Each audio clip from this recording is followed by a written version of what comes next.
Kasi kayo nagtatago. Pinapasok ko ng kapatid mo!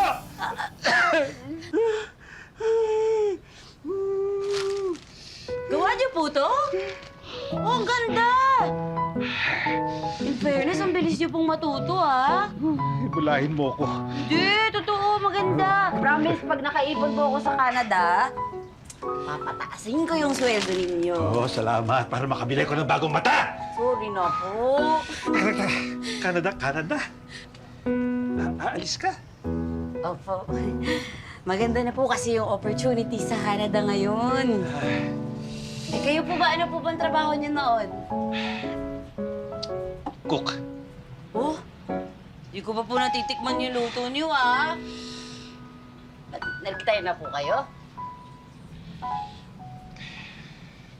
Ganun na nga. Sakit. Hindi! Ano ka pa? Sorry. Mawawala din po yan.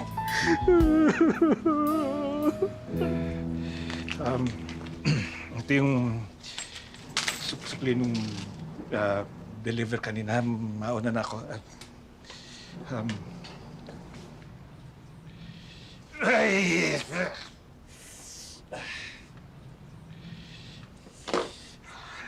Mag-drive po kayo? Nag-drive ako papunta rito.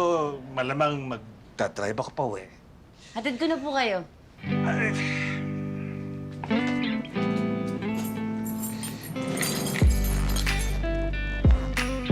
Wala na po kayong choice.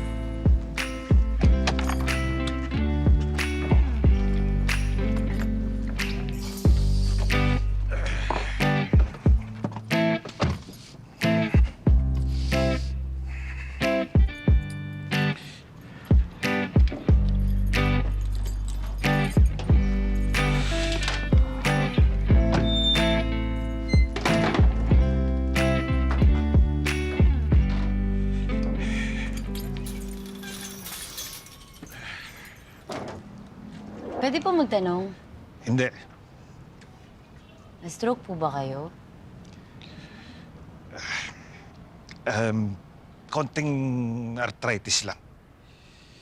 Arthritis. Daddy ko po kasi nung na-stroke,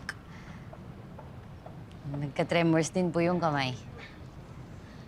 Eh, nung hindi na po siya nakakapag-drive, nag-aaral na akong mag-drive.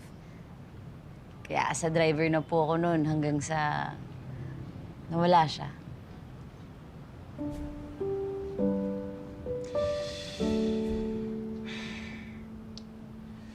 Para saan po itong mga bulaklak na inuuwi niyo? Madaldal ka rin eh, no? Sorry po.